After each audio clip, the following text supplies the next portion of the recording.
to my presentation on the planned intent, implementation and impact of a unit of work in design and technology focusing on cooking and nutrition. Firstly, I'll look at intent. So what is design and technology and why do we teach it? Then the critical decisions made when planning this unit. Then looking at the characteristics of a genuine D&T experience in schools and the knowledge and skills that pupils are expected to acquire in this sequence. Then looking at implementation, so the pedagogical approach, food hygiene and safety, and inclusion.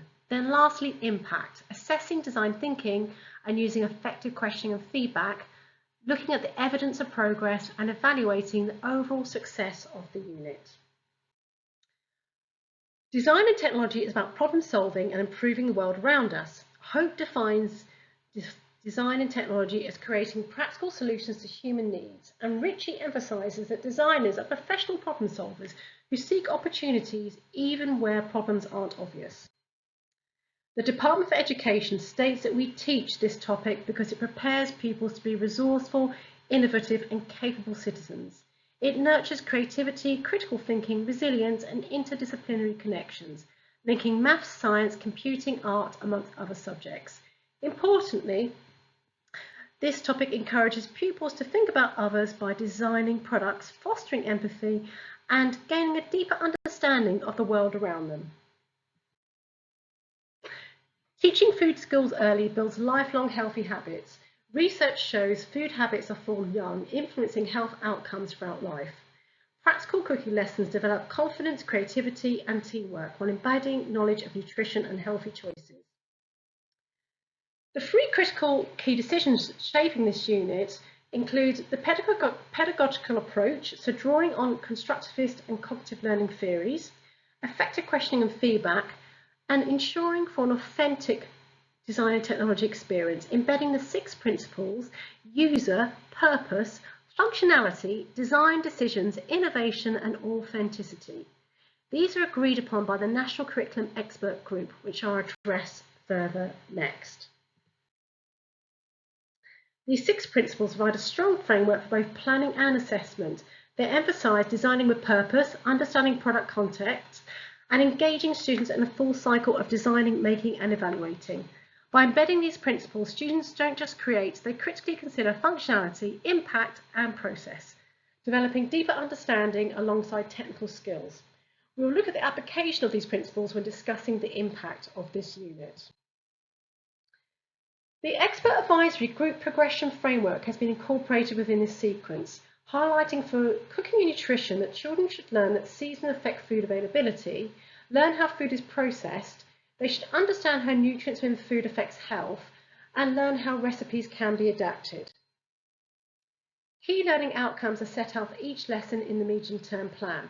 Across the sequence, children will understand balanced diets and nutrition labels, apply food hygiene and safety practices, develop practical cooking skills, analyse existing products and reflect critically, and apply iterative design thinking through evaluating and improving their recipes.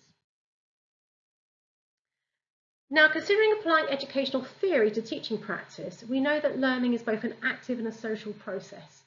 Following Vygotsky, knowledge is built through interaction and peer collaboration.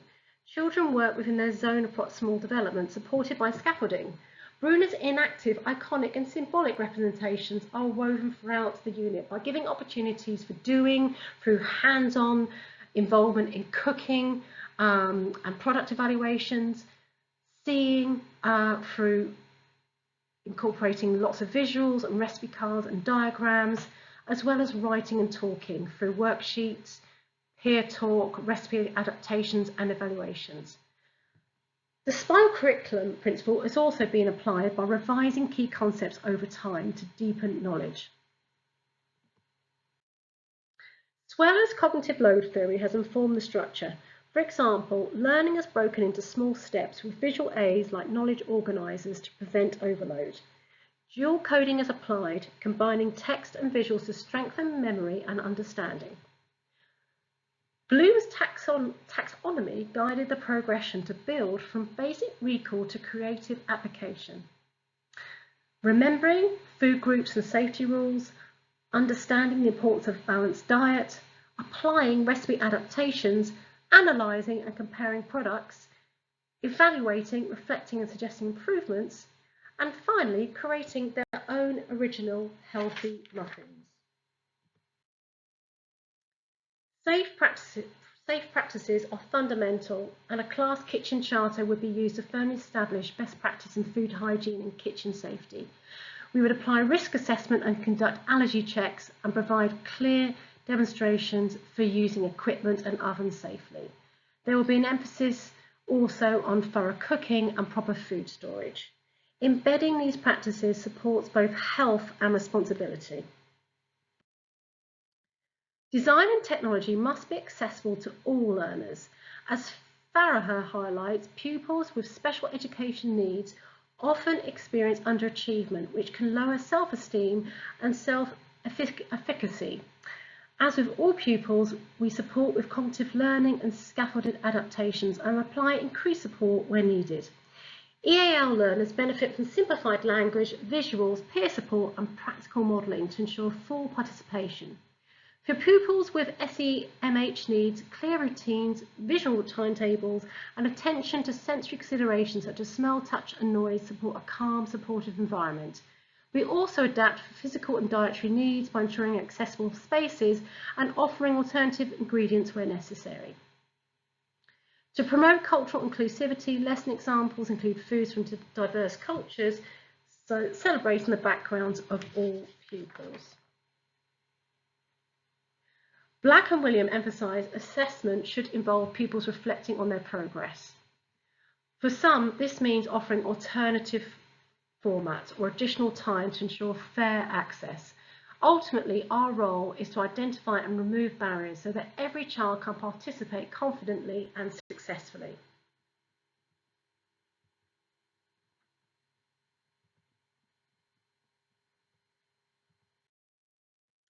Children will assess their own design thinking by applying these 5 principles in their own STAR evaluations on how well their project has met the criteria. Pupils design food with a specific user in mind, building empathy and tailoring choices. How well does this product reflect their user needs?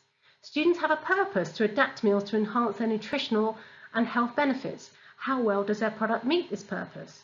Children assess their product for taste, texture and appearance and think about ingredient swaps to improve functionality. Students also explain, justify and later evaluate their design decisions based on health and taste. They also think about how creative or original the idea is. Effective questioning is not just about checking knowledge, it's about developing thinking. RAG reminds us that too often questioning stops at factual recall. In this unit, we will scaffold questions using Bloom's taxonomy, moving from basic what and how questions to higher order why and how could you improve prompts. We also apply Clark's research on wait time, allowing at least 5 seconds for people to reflect, especially when reasoning about mistakes or hazards. On the feedback side, we shift away from a teacher-led model. Instead of simply correcting errors, we embed self and peer evaluation, encouraging pupils to reflect, justify their decisions, and take ownership of their next step. Feedback is specific, positive and actionable, supporting both skill development and self-belief. In this way, questioning and feedback work together to deepen learning, build resilience and foster independent thinking. Progress will be seen across 3 key areas, so practical skills such as accurate measuring, baking and safe kitchen preparation, conceptual understanding, so interpreting food labels, understanding nutrition and recognising seasonality, and also reflective thinking. Pupils will show greater metacognitive awareness by evaluating and improving their designs. Evidence will be gathered through worksheets, quiz responses, pupil evaluations, photographic records and teacher observations. This provides a clear and rounded picture of both skill development and conceptual growth. To evaluate the success of this unit, several key areas should be reflected upon. Were the learning outcomes clear and achievable? Were pupils motivated, focused and able to work independently and safely? Did lessons offer enough scaffolding to build growing confidence? Through effective questioning and feedback, did pupils deepen their reasoning and decision-making skills? Was there evidence of metacognitive development and strong peer evaluation? Was the learning environment safe, inclusive and well managed? And were lessons well paced with space for reflection and improvement? And finally, evaluating overall whether pupils meet or exceed expectations in their skills, knowledge and attitudes towards healthy living, and how the unit fostered creativity and personal growth. Thank you for listening.